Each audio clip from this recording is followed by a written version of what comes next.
마가복음 8장 3절입니다. 개역성경요. 만일 내가 그들을 굶겨 집으로 보내면 길에서 기진하리라. 그 중에는 멀리서 온 사람들도 있느니라.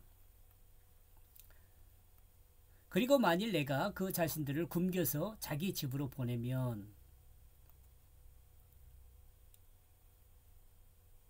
예수님이 행하신 두 가지를 설명하고 있으며 추가로 제자들을 교육하고 있다는 것을 말하고 있습니다.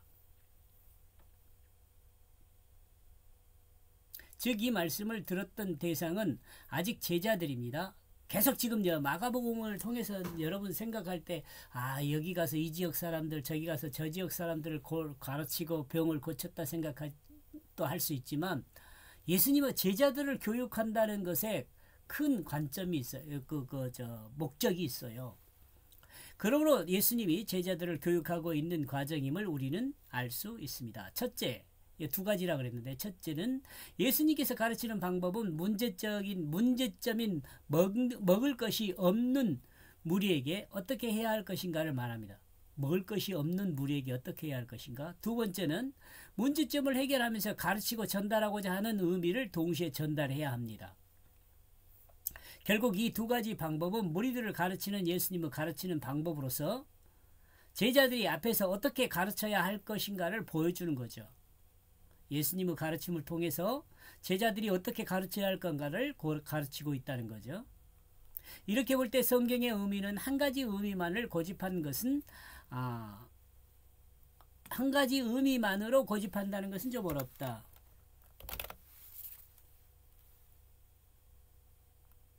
그런 성경 말씀은 모든 사람에게 적용되는 말씀이 됩니다. 말씀을 전하는 자나 말씀을 듣는 자나 또한 제3자라 할지라도 그 말씀 속에 담겨 전달받아야 할 의미가 각자에게 있다는 놀라운 하나님 말씀입니다.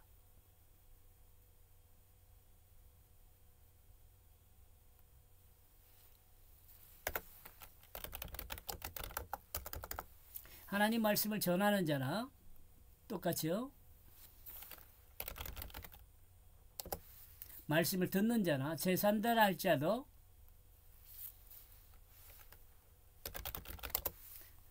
다 적어줬습니다. 이렇게 그 하나님 말씀 속에 담겨 전달받아야 할 의미가 각자에게 있다는 놀라우니 여러분 그러니까 성경은요 하나의 의미를 전달하지만은 각자의 사람에게 전달될 때 그 의미는요 하나님이 들려주시는 음성은요 다를 수 있다는 말을 지금 하고 있는 겁니다.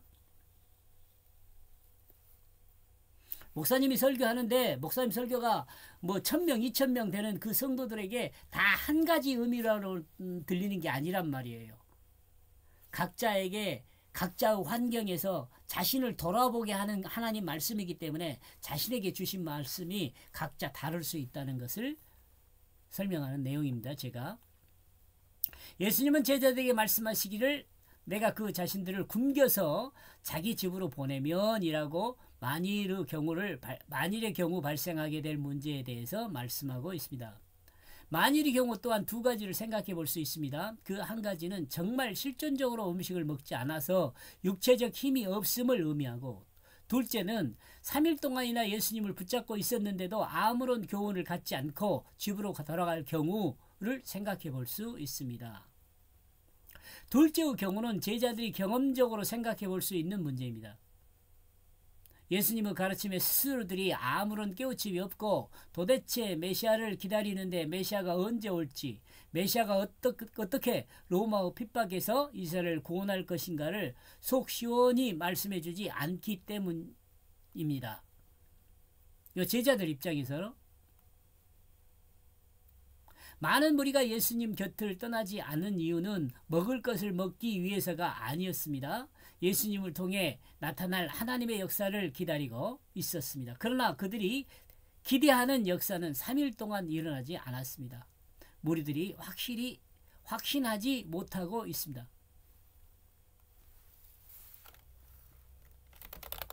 그러므로 무리들은 확신하지 못하고 있습니다. 이는 제자들도 마찬가지죠. 그러고 그 길에서 약해지게 될 것이다.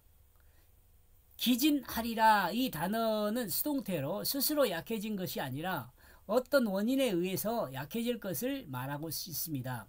굶었기 때문에 그들은 길에서 약해질 것이란 말입니다. 이를 영적으로 해석하면 무리들은 확신에 차지 않았기 때문에 예수님을 통해 알게 된 진리들을 집으로 가는 과정에서 혼돈하게 되고 또 그 혼돈에 머무르는 것이 아니라 약해져서 유혹에 넘어지기는 경우가 있을 것을 짐작하는 내용이죠. 주님이요.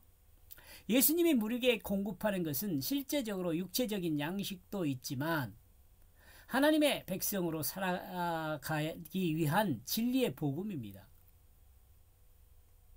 하나님 백성으로 살아가기 위한 진리의 생명입니다. 생명. 영원히 죽지 않은 생명이요. 인간이 참되게 살아갈 수 있도록 육체적 양식뿐 아니라 영적인 교훈도 필요하다는 것입니다. 절대적이며 영원히 변하지 않는 영원한 삶의 기준이 되는 교훈이 필요하다는 것이죠. 이게 진리죠. 진리. 그리고 이 진리가 뭐예요? 생명이죠. 생명. 있음요. 예수님은 많은 무리에게 이 영원한 절대적인 기준을 가르치고 있습니다. 인간이 영원히 구원받을 수 있는 길과 방법에 대해 가르치고 있습니다. 영원한 하나님 나라에 들어가는 그때까지 약해지지 않을 하나님 나라에 가는 과정에서 약해져 넘어지는 허약한 백성이 아니라 흔들리지 않는 하나님 나라 백성을 만들기 위해 육체적 양식과 영원한 양식을 공급하려는 것입니다.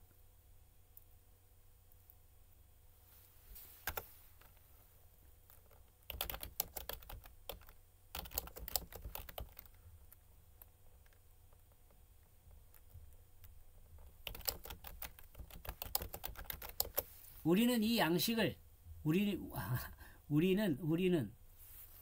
이 양식을 먹어야 합니다. 그리고 어떤 사람은 스스로 그 멀리 떨어진 장소로부터 왔기 때문이다. 이 말이 저는 좀 중요해요. 멀리 이방인이란 말이거든요. 이 말이. 예수님이 진정으로 걱정하는 것은 무엇일까? 1차적으로 가장 걱정하는 부분은 멀리서 온 사람들입니다.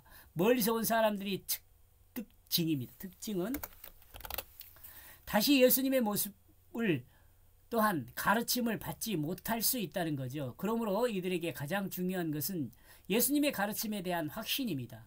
또한 그 확신을 통해 그들이 살아가는 동안 흔들리지 않고 예수님의 가르침을 붙잡고 살아갈 수 있도록 해야 합니다. 세상의 어떤 유혹에도 넘어지지 않고 예수님이 가르쳐 주신 진리 안에서 생명의 진리 안에서 하나님 백성으로 살아갈 수 있도록 해야 하는 과제에 직면해 있습니다. 누가요? 예수님이요.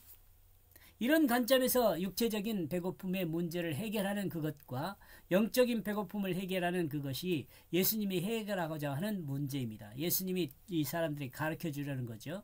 이 문제를 예수님은 어떻게 해결하고 있는가? 다음 절을 보면 되겠죠?